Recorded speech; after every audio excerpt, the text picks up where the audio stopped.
We're measuring up to pour the second half of this mold here. Please disregard any giggles you hear in the background. My poor wife is not well.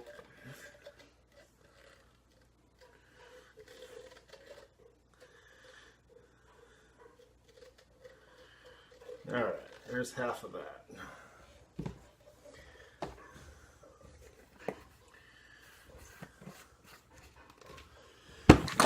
Stuff out of the way.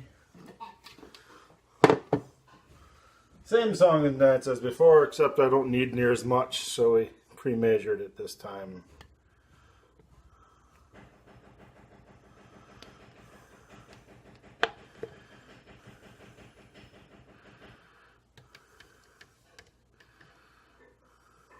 Okay, and we're going to scrape this one out.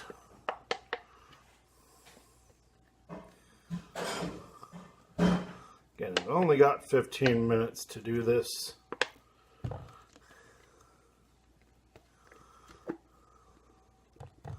We want to get as much of this in here as we can.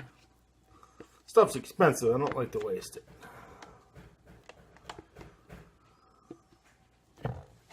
That's pretty good. Got pretty nice clothes on in here as well as today. I don't want to get it all over myself either.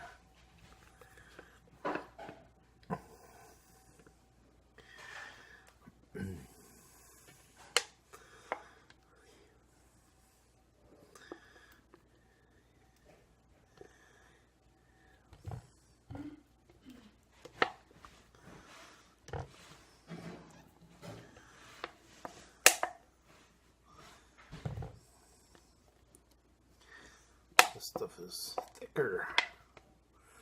The light blue is thicker than the purple, or the blue, the darker blue. Yeah. I don't know what significance it has. It's just I'm not even sure which one's the hardener and which one's the other stuff.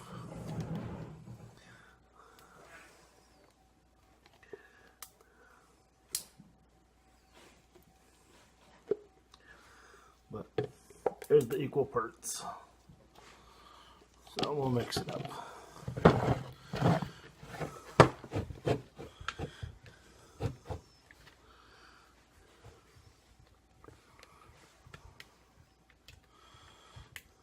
And while that's mixing, or you can see with what I've done here, there's the second half laid in, or the first half laid in to pour the second half for both of those little ones.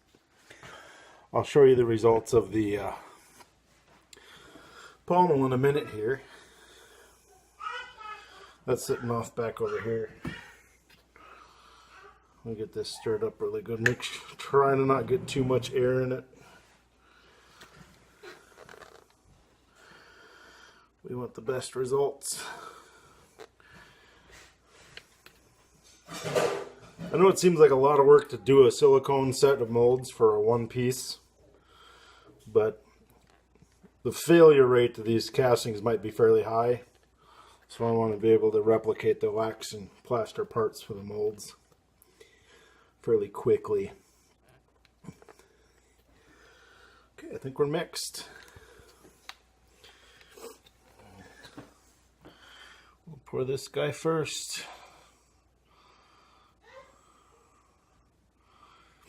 Covering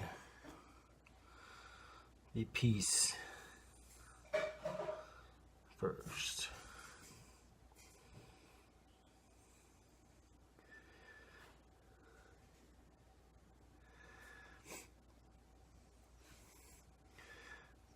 It's really weird how it stacks in there.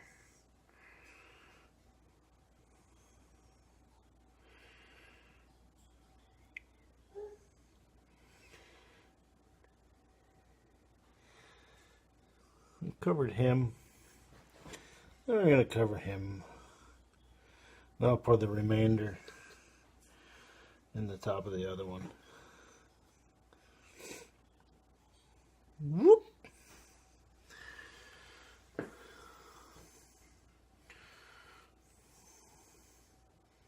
Hope it didn't mix too much.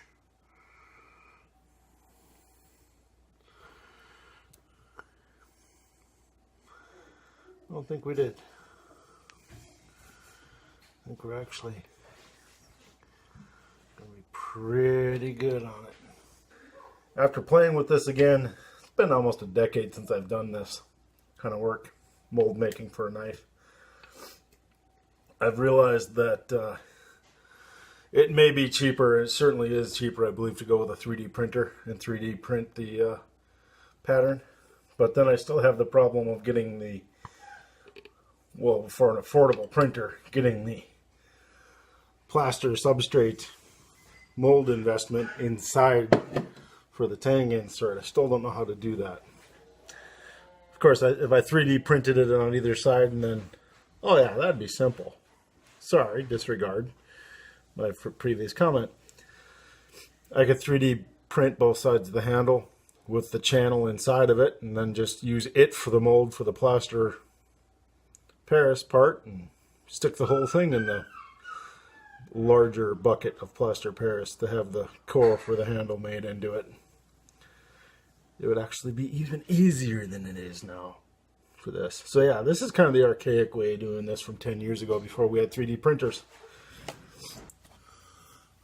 Alright, the top half is cured. Now it's time to disassemble the mold and see how this is working.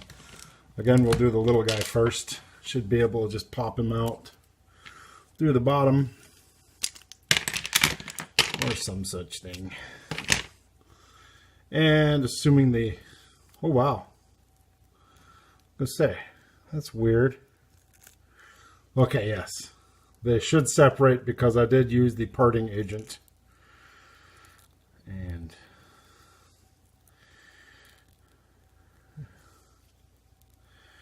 didn't work as good as I wanted it to as far as parting agent, but there's the mold for the money. I'll have to cut a sprue in for it. Now we'll go to the big one. I'm hoping it parts easier. The mold release agent should have helped with that. After this, we've only got one more mold to make. And that's the, yeah, we'll explain as we go like we always do.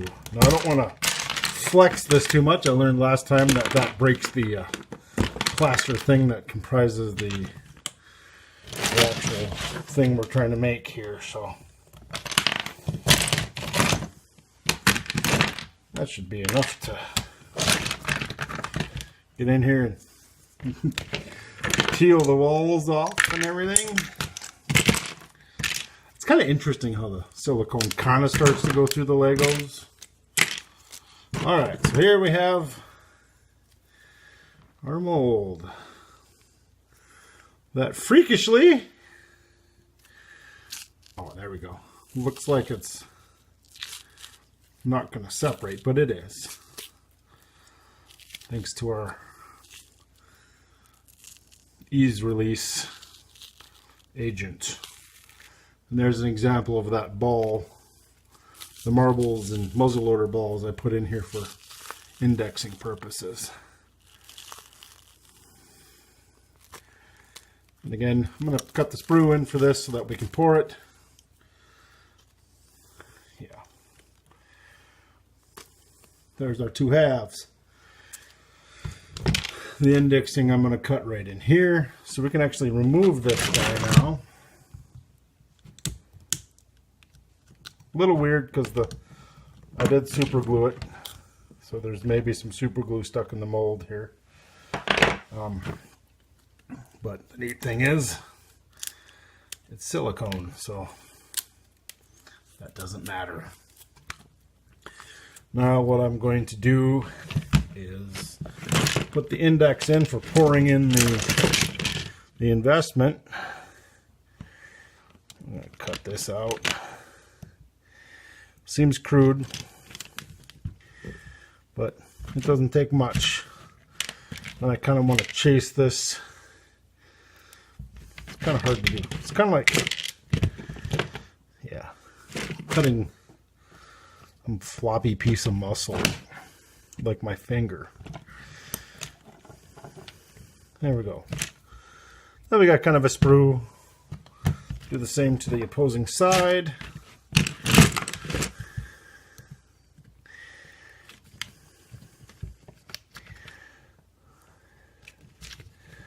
Might be time to get a new knife. There we go.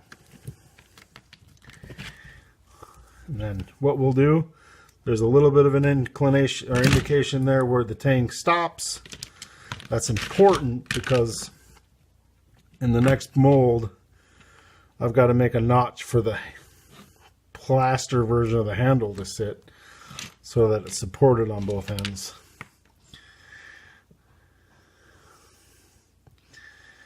Yeah, this is, I think, possibly too dull.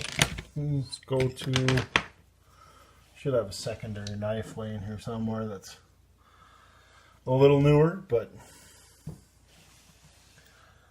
you see the state of my bench.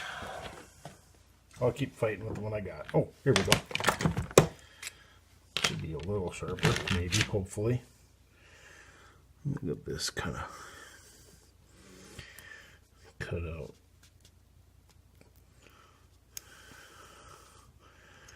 There we go. Now when we close the mold like so, we have a hole with which to pour in the plaster, which should work pretty nice.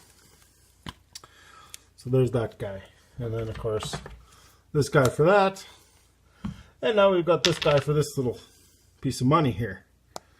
Same thing can go for that. Now I've got to do some thinking on where I want this cut. This is just kind of a novelty idea to do with the extra rubber. I'm going to do some more thinking on this, come back to it in another video. So now I need to rebuild this thing. Oh, by the way, this red clay comes out of the Lego base really, really horribly. It smears. It's very, I think it's the release agent and everything else, the wax I've impregnated the clay with. The fact that everything is some kind of plastic base, except for the silicone, I think it just really made a mess. But yeah, same. It's the devil I know now. So yes, I will use it to complete this project. But down the road, we would really need a 3D printer to maximize my efforts here. Just the cost of the silicone alone is very prohibitive. Anyway, so now I'm going to rebuild my walls with my Legos. This process still has merit for some things. And now the goal, or the next thing, is to super glue this guy once again. Yeah, I know, it's getting really chewed up. But then the idea is to super glue this guy and stick him, well, maybe, that is problematic. But only for this part. Maybe it's best this did break off. I can stick him in the end. Anyway, I got to whittle this down to fit because the casting will actually have fill in around this differently than the handle. But if I stick this all the way in and stick this out the end so far, then I can seal up the end and make it all flat again with the red stuff, the red clay. And then again, lay it down, go to the part line with the clay so that I have a half depth. Do the same procedure I did for this mold, for this one. Here's the final mold cast. Sorry about the shadow. Finally done with all the mold making. So you can see how the rubber has picked up these details. And in order to make multiple wax copies of this handle, this is going to be so much faster.